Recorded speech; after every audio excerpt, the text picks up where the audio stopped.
Hey, Marianne Hickman here with the Six Figure Mastermind. 20 years ago, I started a photography business at home that I absolutely loved. So if you're looking to do the same thing and you want to love it at the same time, I've got some key points for you, so stay tuned.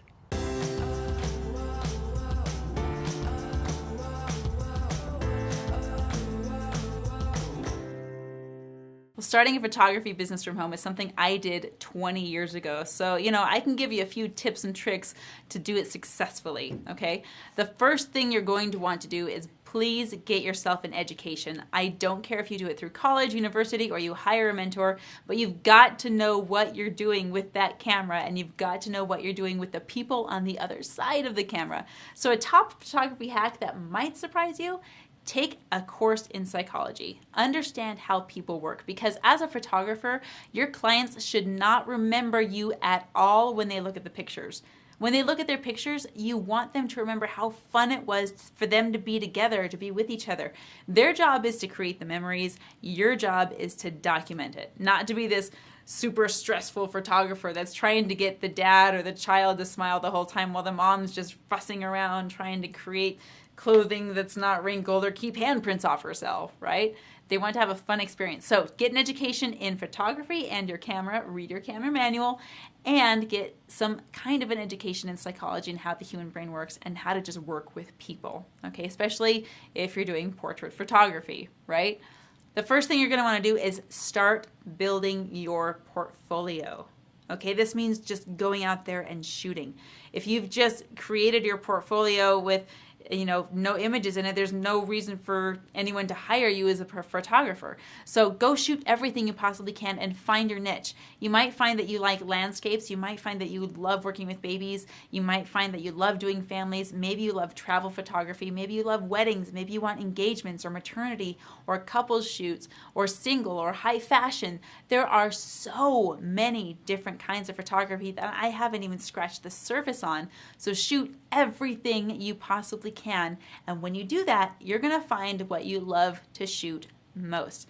When I started, I literally shot everything. I would do still lifes, I would do travel, I would do macro, I would do just this grunge feel, and I would experiment with everything. And gradually, I found which kind of photography that I loved doing most. I had to go through a lot of weddings to learn this. I had to go through a lot of family shoots to learn this. And I finally figured out, as I was sitting there on the beach in Mexico, and I was watching this family play, that I was having the time of my life traveling and taking these epic pictures of not just families and couples, but of the architecture and of things that people don't get to see every day. So travel photography and travel couples photography, that's my niche. That's what I love to do.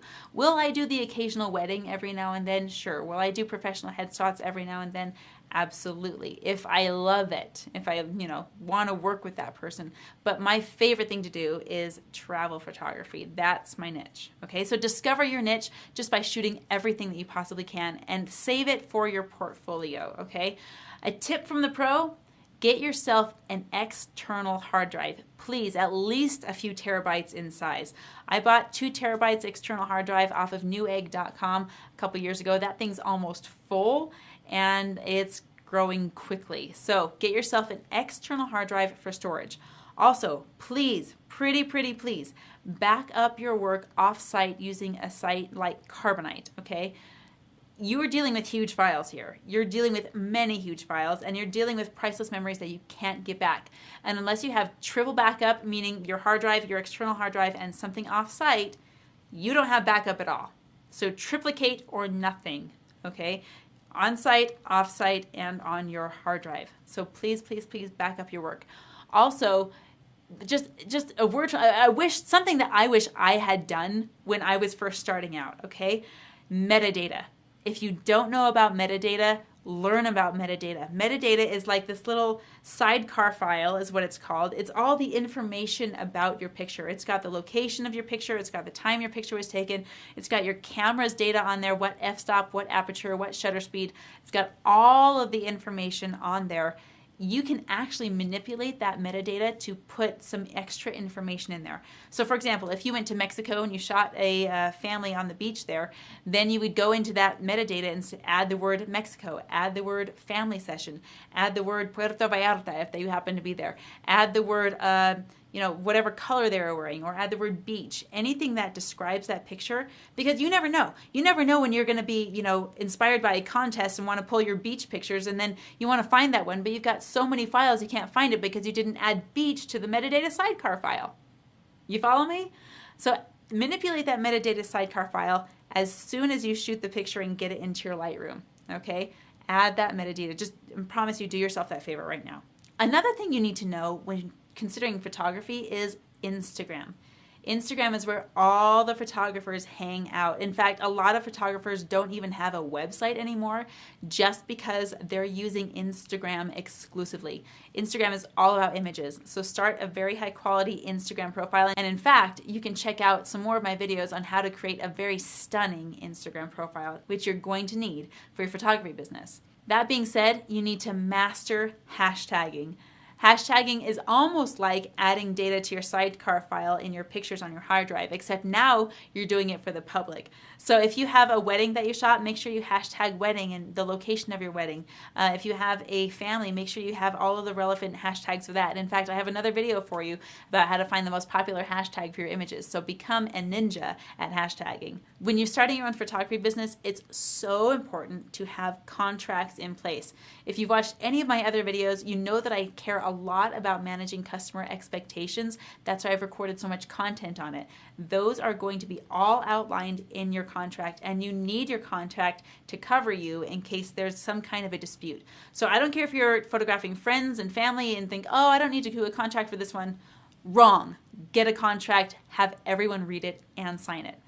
On top of that, make sure you have an insurance policy. You can get $1 million insurance policy for usually less than $500 in this industry. You should have that in place. You never know when someone's going to trip and fall on a shoot. You never know if an accident's going to happen on a shoot. I mean, heaven forbid, let's be real here, but you want to have an insurance policy to back you up just in case. I promise you won't be sorry. And you can also insure your equipment on that policy. Every time you buy a piece of new equipment, add it to the policy. Okay, shouldn't cost you extra very often unless it's like a giant, huge piece of equipment, but include it all in your insurance policy. When you're starting your photography business, you want to kind of define what your goals are. Do you want to just build a massive portfolio? Do you want to have a certain dollar amount that you're making every year? So really be clear, crystal clear on your goals, and understand that you've got to deconstruct them and reverse engineer them. So for example, if you want to make $10,000 a month doing photography, how much are your portrait sessions? Maybe they're $500 for a portrait session. How many times does 500 go into 10,000? How many of those $500 sales could you do in a week? How many people do you need to gather at your specific closing ratio, meaning how many closes with sales can you do out of how many people you talk to? How many of those can you close in order to get however many you need every week to get that dollar amount per month?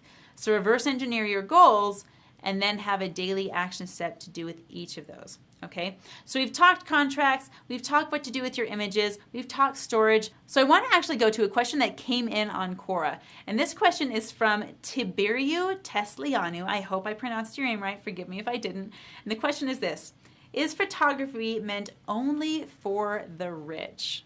So I want to tell you about one of my favorite photographers of all time. His name was Edward Weston, okay? And if you look up Edward Weston, you're probably going to see a black and white photograph of a pepper, like a bell pepper. Now, this bell pepper was photographed by Edward Weston because he was so poor. He was so poor and he was a brilliant photographer, but he really didn't have anything to photograph. So he made this black and white photograph of this pepper, which has turned out to be one of the most popular photographs in the black and white photography industry. So is photography only for the rich? Absolutely not. It's for the creative. And if you're creative, get behind the camera and start creating some beautiful work. Photography is also for those that want to document. Some of the most valuable photos in history are not because they're technically beautiful, not because they're photographed well, but because they exist. You know, imagine if we had a photograph of the man who shot Kennedy in the action of doing it. That would probably be a hugely valuable photograph.